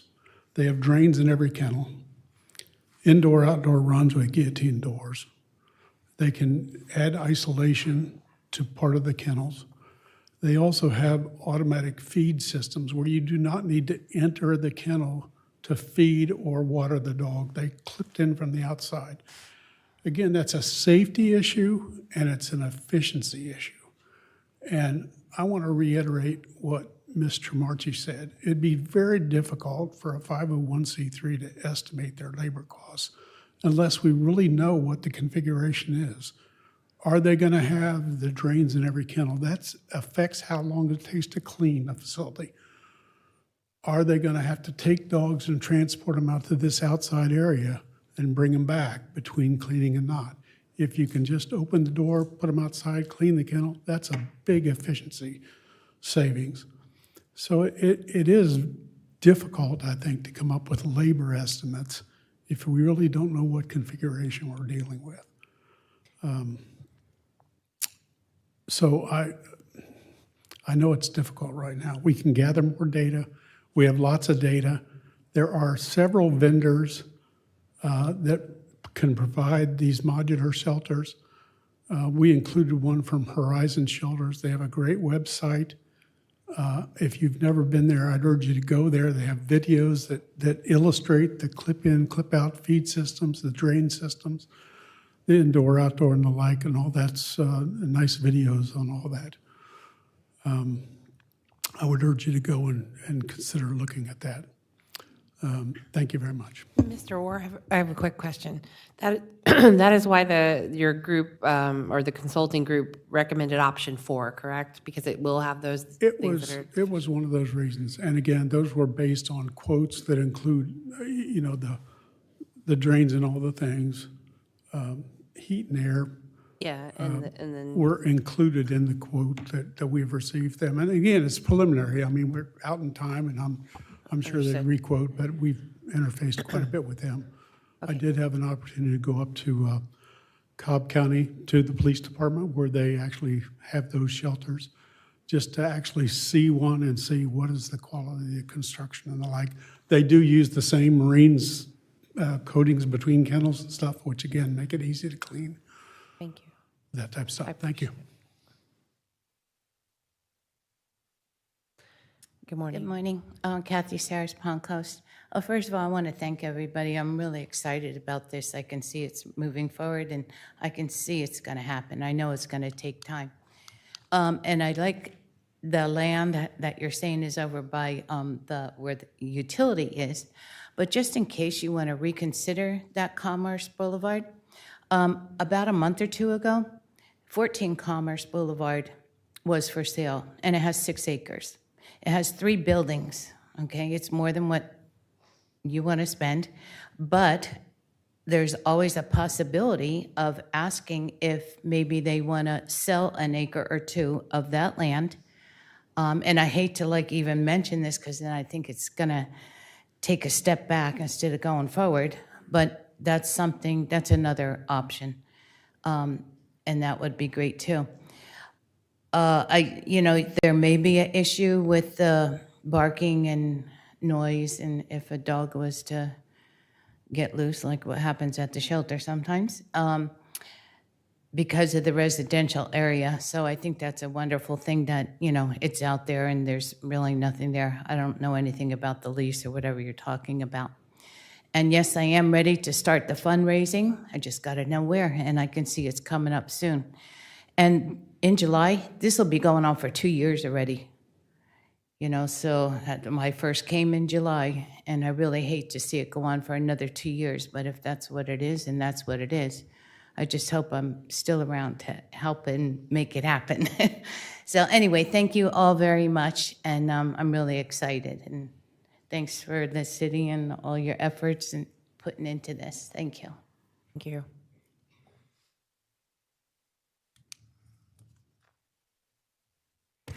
Good morning, everyone. Caroline Johnson with Smart Rescue. I just want to say again, thank you to the task force and to everybody who's really supporting this effort.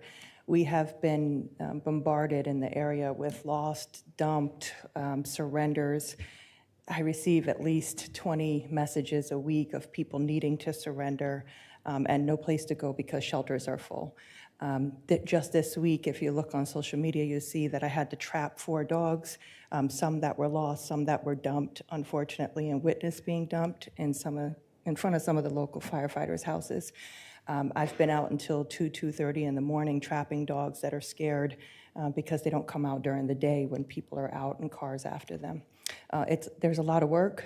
It takes a lot of effort. And to have a facility where we can take those dogs would be great. Our fosters, some of them that are here, and our board members, everybody is overwhelmed with the need of what's happening right now. A lot of the hands-on work I do myself, but we couldn't do it without foster homes right now, who are overwhelmed. Some of them take 2 and 3 dogs at a time. I have 3 fosters at my house right now that were dumped and needed to be trapped. 1 dumped and hit by a car. So we just have a strong need, and I'd like to see something, regardless of whether SMART were to apply to be a nonprofit that's involved with it or not be involved. Our team would fully support any direction that it goes. Whoever runs it will be there to support it, help fundraise, help take care of the animals, help do adoptions. I just like to see it there. Nothing against the Humane Society. There's good and bad within the building. I can say good and I can say bad. The hope is that when there is another shelter here, that the two shelters can work together for the benefit of the animals. I'd love to see that happen. The City of Palm Coast does an amazing job. I work very closely with them. Barbara and the girls are excellent. Their entire team is excellent, very responsive. Always a call away to add a second trap like we had to do yesterday for a dog that was here with another rescue, and Foster got lost running Old Kings and Colbert Lane, almost causing accidents. And when I called, they came right out with a second trap and location to trap a dog. So it's just a matter of working together. I'd like to see us not put off another meeting for 6 months again. That is very time-consuming, and then we're just going year after year with the same concept. 2 meetings a year is not going to get us to where we need to be. I'd really like to see that request for information hold off until we do have a location, because again, indoor-outdoor kennels makes a huge difference in what that would play. Having outdoor kennels where the dogs can go out versus staff needed to take them out can make a huge difference. So happy to help in any way that I can, as always. Thank you. Thank you. Anybody else for public comment before we close public comment? No? Seeing that I close public comment, Ms. Johnston, I believe you will also have a follow-up about economic development and a Yes, meeting. thank you, Chair. We've been working very hard behind the scenes on a couple of different things. One, I know that Mr. Howard Hawley had reached out and come to the various meetings, and we were tasked, Heidi and I were tasked with reviewing the blue ribbon framework. So we'd like to have another joint city and county meeting where we talk about that, the framework that we've come together with, as well as the options for the sports complex. We have a task force on that, and we're trying to evaluate the various models. So a full phased approach of maybe we do sports fields first and then an indoor facility later, and then what are those financial implications both, and what are their risks. So we'd like to review that with you.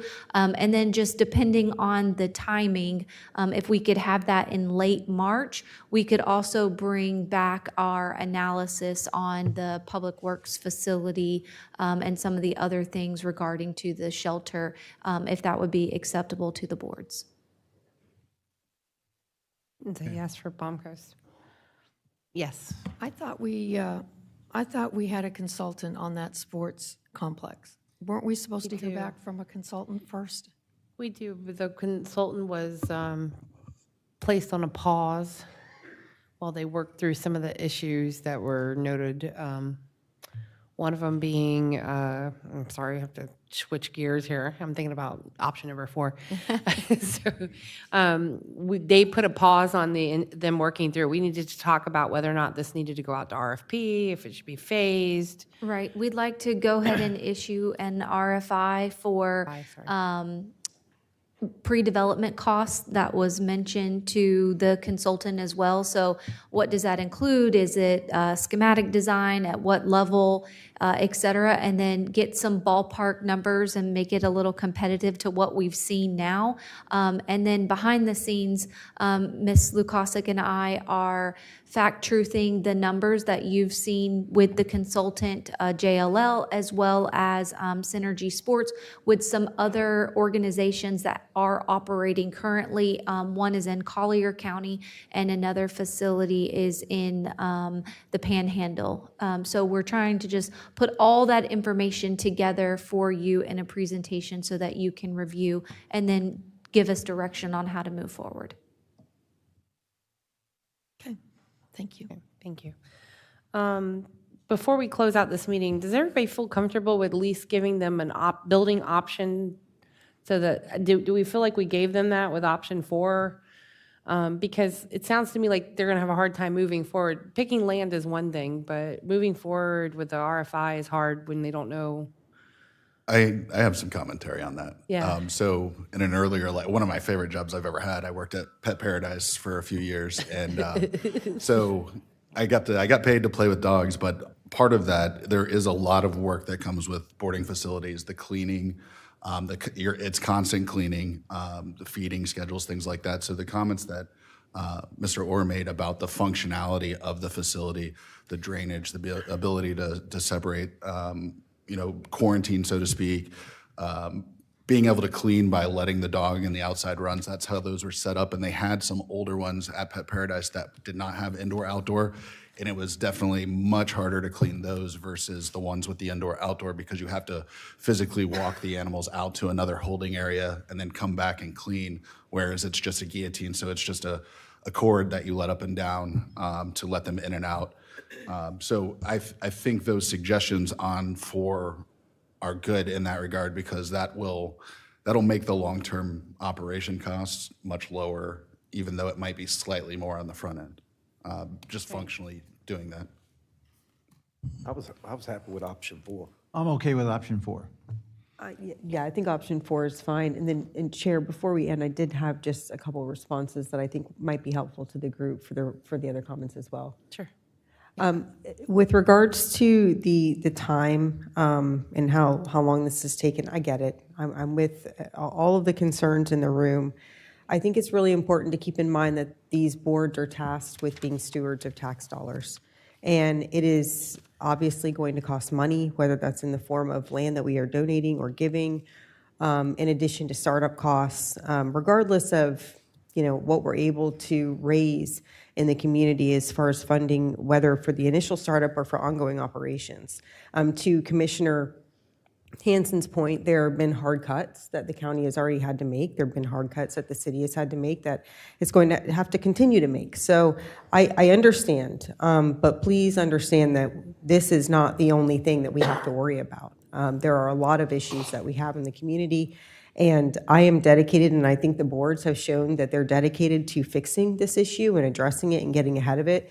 But this is no different than all of the other challenges that we are having because of growth. It's growth related. The whole state is having these issues to the point of Mr. DeSantis, to the point of a few others. We are not the only county having issues with capacity at our Humane Society. Unfortunately, I think there's some legislation that came a little too late with regards to puppy mills and things like that could have gotten ahead of some of the issues that we're seeing. But I think we're working really diligently to try to address this. I commend the boards for taking this on.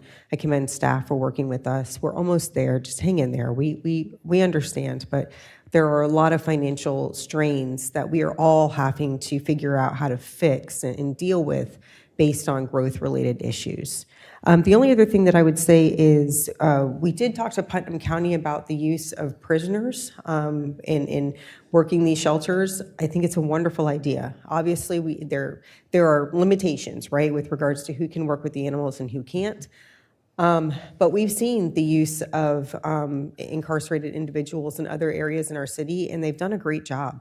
So I would definitely like to explore that. I would also like to explore what that will do to the potential costs of this as we're analyzing this at a very high level. And one of the things that the Putnam County, that the deputy administrators said to us was, looking at the proximity of the location that we use to the jail is very important because those people will need to be transported on the days that they are working.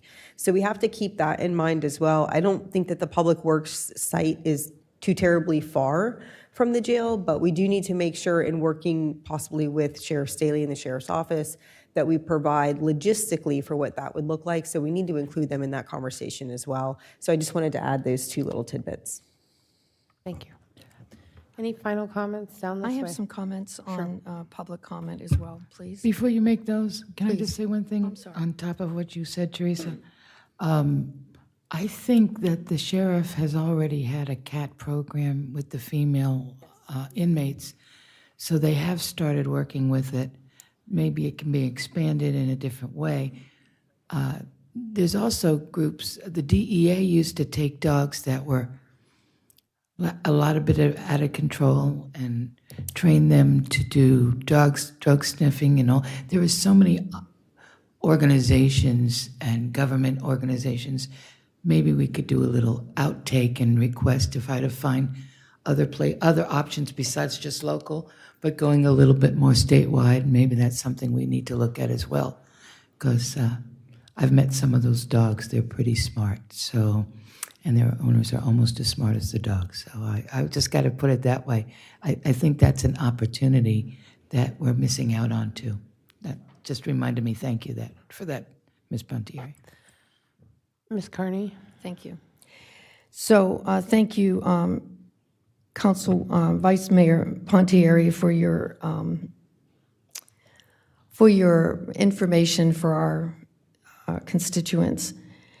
To have a 2-year plan or a 3-year plan when you're sitting in a county, in a city that's growing at the rate that we are, with a capital improvement plan, as long as we have, with hundreds of projects unfunded, you've come a long way.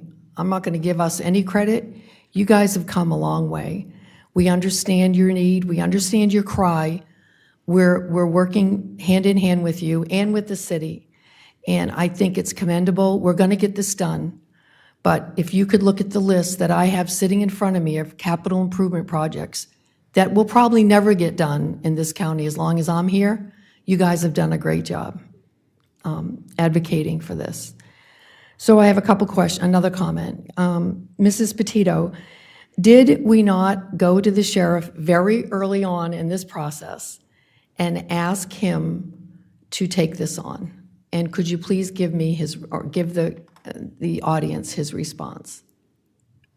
We did, correct. We did go to him early on, and I thought my recollection was that he was not interested in doing animal control. I don't know if anybody had something different, but that's what I recall. I remember the ask being that we mimic a county like Brevard. He did not want to take this on unless he was full in all the way, shelter, control, and the whole bit. There was no way, in my opinion, that we were going to get that done. So we went with the split approach of working with Palm Coast. So for my thought process, and I'm not going to tell you how to change your mind, the sheriff's option is out. At least we have come this far without the sheriff being involved, other than maybe some logistical help that he can provide. The other question I have is, because we have so many outside groups, and I didn't realize we had as many as we have, has there been any data collection or study done on the impact that all of these adoption organizations have had on our shelter need? No. So they all must have data somewhere, right? So if they wanted to voluntarily give us data on how they work and how they function and what their needs are, I would like to see some of it. As far as the vehicle and working out of a van, I think this is another reason why the county's taken such a strong look at how the Flagler Humane Society is operating. I would have to, as an elected official, I would have to look to subject matter experts on this, and whether it costs $70,000 or $7,000, I can't make that decision. I need to use the data and the information that my subject matter experts give me, and work with them on that. Used versus new, all in. If you can get something that's a few years old and we can phase this thing in, I'm fine. But there is a market for used equipment.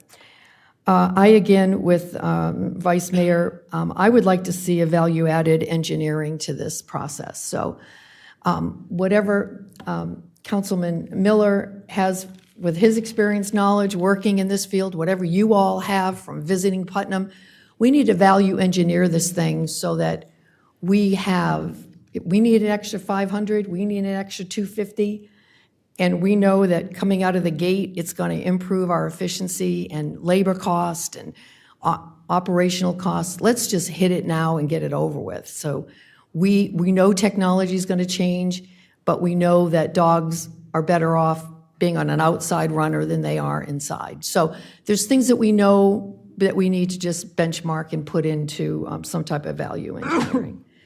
As far as the Dexter law, Mrs. Pennington, what is wrong with me? Mrs. Petito, it sounds alike, right? I'd like to know more about Dexter's law, please, and, or attorney. I see our attorney came. No, he's gone. All right, either one. And then I would also like to know on Mr. Kevin, I missed your last name, I'm sorry, Rapplin. On his comments about law, are you concerned with, is it Palm Coast's law or is it Flagler County? It's our law, okay. That's what I was going to ask that in my commentary is what are we talking about, a code of ordinance, Sydney code of ordinance or a law from the county? And then I wanted to look at it as well if it was us. Okay, so Mrs. Petito, if you could either reach out to Mr. Kevin or give me what I need to know about that ordinance, I would appreciate that. I think those are my notes. Thank you. Mr. Hanson, Mr. Jantz, anything final? Everyone good? Oh, nope, he's back. Just wanted to piggyback off of Pam's commentary about outside organizations, partnering with them for outtakes. Another outlet is like veteran ESAs and training dogs to work with veterans that have PTSD and things like that. So there's opportunities there, I think, to help place animals with some of these very specialized organizations. Another thing I was going to say to everybody out there is that while you're advocating for this and then also talking about fundraising and finding money to help get this operation going, remember that we have appropriation requests in with the state legislature for this session that includes money for this shelter. So call Representative Greco, call Senator Tom Leek, and let them know that this is a priority for you so that they know that the community wants it, and hopefully we can get some money back from the state. All right, so do you need any more direction, anything? You're good for everything? Ms. Petito, yes, ma'am. If I could, just for clarification, it was in reference to Dexter's law that went into effect July 1 of 2025. Okay, I'll get that to you.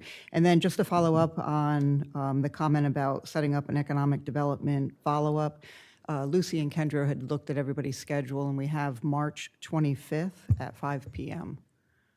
So that should be a good date on your calendar according to Lucy and Kendra. March 25th at 5. Okay. Just as a somewhat aside for our staff, since there is going to be an update to the meeting that you all have next, I think it's Wednesday, the joint city-county, may we, for our upcoming agenda, just have an update be given just a full agenda of what that meeting looks like so that we can discuss it in the sunshine on our board on Tuesday. Thank you. I had just, since you had, Mr. Chairman, on the option 4, you did mention that. Is that, did we get consensus on that? I know we did from your side. We were working it. They went sideways. Are you good with them working with that option 4 as a number just so that they can look at that per each piece of land? And it obviously was what their board recommended, their consulting board. And I asked that, but it's not that we're going to be paying for it. It's so that a nonprofit can figure out how to. We're just talking about the dynamics of the building. It's just getting the other ones. We obviously know we can't afford brick and mortar, and the other two are really not viable. Correct. So it's just I have no problem with that. I think that's the only choice. Okay. That way that helps you to limit down to the option at We've least. got 2 other people here. I don't know if they're okay. I think that they're ready to go home. Gentlemen, do you have a comment on that? A yes, no? He's good. He said he's good. Oh, you're good? Okay, I'm sorry. Okay, we have a consensus for 4. I didn't see it. Yes. All right. All right, without that, I'll take a motion to adjourn. Motion to adjourn. We're adjourned.